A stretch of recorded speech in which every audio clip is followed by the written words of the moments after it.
Hey guys, I wanted to make a video about my 2019 Fat Bob that I just bought. I just bought this bike used, very low mileage. I got it in May, so a few months I've had it. Um, so I kind of went through a couple different ideas with this bike of what I wanted to do. Most of my bikes, I have a bunch of bikes here, they're pretty much all bobbers. I like the look of a more naked bike, but I needed something that was better for longer rides. Don't really need a touring bike. I don't really do no touring. So I figured this would be a good option to get the soft tail and to, um, figure out what I could do with this to make it a little bit more comfortable. I really like the Lowrider ST. Just what Harley asks for that thing is just insane. So I figured I was going to make like my own Lowrider ST Fat Bob type of thing. I mean, that's really where the inspiration was. So first I had started with a Hogworks fairing on this bike, which I'll show a picture of now.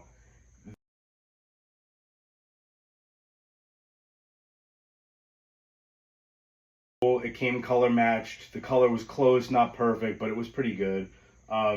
It provided zero wind protection at all. There was basically nothing. It was more or less for show.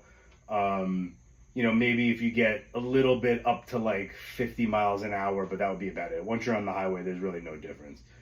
So I had taken that off and I got this Yaffe Sharknado fairing. They don't do color matching, so I had to do that myself. I actually used ChatGPT to get basically the paint mix that would be needed, gave that information to the painter, and they did a good job. It's not perfect, it's close enough to not annoy the shit out of me. Paul Yaffe's comes with the Clockworks windshield. So it has that scoop that comes up, which is supposed to bring the wind kind of up and over your head. I haven't done a ton of highway riding with this fairing yet. I actually plan on doing that soon. But so far so good. It seems to give you some decent protection from the wind.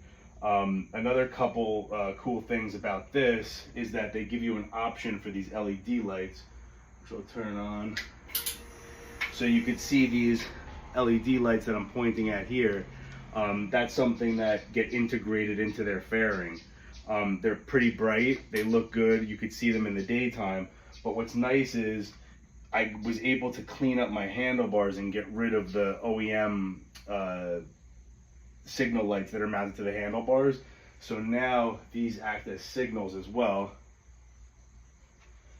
So you could see, and they're all integrated into the fairing. So it looks super clean, and I'm really happy with that.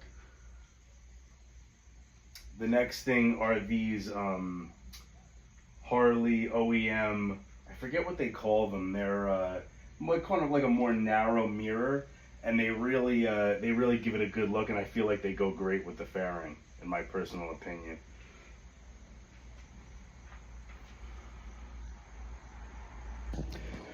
The next thing that I wanted to talk about is the grips. I put Vans grips on here. Pretty much all of my bikes I've been doing Vans grips on for years. They're super affordable, and they're actually like really durable, and they're very dense, so they don't move at all. They provide a little bit of cushioning, but not too much, so they're nice. You can see I have them also on my vintage Yamaha. So that's the handlebars. The next mod is these risers I got. There's a bunch of different brands that make these risers. They bring it up just enough. They make them in like 1 3/4, 2 inch, 2 1/4, 2.5, 2 3/4. I mean, they bring them up in 1/4 inch parameters. Once you go over like 2.5 inches, you really need extenders on the cables. Me personally, I don't really like high bars. I've had bikes that had those, and they fatigue my shoulders. I'm just not into it. I like kind of like mid chest height. So that's what this is, and it works out really well. The next thing was, if anybody who has a Fat Bob, the Speedo, it's horrendous that comes with these bikes. In the sunlight, you really can't even see it. It's pretty much useless until it's nighttime out. and it fogs up. So the OEM one, I was actually able to fix the fog situation. You drill a couple small holes in the backside of it, and it ventilates it enough to stop that little moisture that gets in there. But still, you get a glare. You can't see it during the day. They sell little caps that go on there, and they're actually pretty expensive. I think it was like almost $100 from Harley for the cap that fit on there, and it did nothing for the glare at all. So I ended up biting the bullet and buying this super expensive Dakota Speedo. So you could see here, Dakota Digital Speedo. This thing is really cool. I mean, for me, it was worth the money. There's all kinds of parameters you could go through in here. You could change the look, you could change the colors, different options for different bikes. I actually bought this from Amazon. I did some research first, watched some videos, then I went to Dakota's website, and I actually just got it cheaper on Amazon, like $50 cheaper than on Dakota's website, and it came in like 2 days when Dakota Digital was telling me it was going to take, it said 3 months it was on back order for. So I guess there's some private seller that was on Amazon, and they had a bunch of them, and I think they said they had like a dozen of them. So this thing, I love it. There's no glare at all. It's been accurate so far, and really so far I like it. It's one of my favorite mods that I've done. The next thing is the SNS Stealth Air Cleaner. So the SNS Stealth Air Cleaner comes with no cover to it. This is an SNS mini teardrop cover that's compatible with it. You basically, when you buy this air cleaner, you basically just are getting the manifold, the filter itself, and it's basically just a big washer. It's like a cap that holds it in place. And I got that from the same website that I had bought my PV4 tuner from.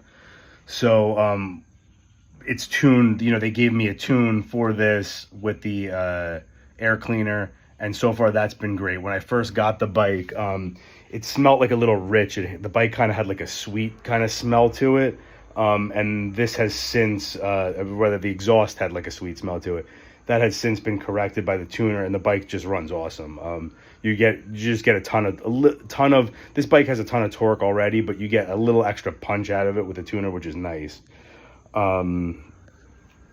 Next thing, I got these MX style pegs, which adapt to the, you know, the stock bracket there. And these are cool because you could put your foot here if you wanted to, you know, change your leg position. You know, sometimes on longer rides your back is sore or whatever, and you got to move position. It's nice because when you put your foot here, it gives you almost more of a mid control feel. If you put your foot here, it gives you kind of like in between mid and forward. And then you could put your foot out here, and it gives you more like a real forward control type of feel, which it's nice. And I really like these. The quality of them is really good. I've bought tons of TC Bros products over the years for bobber chopper builds, and their products are awesome, and they're all reasonably priced and made in America, so it's pretty good deal.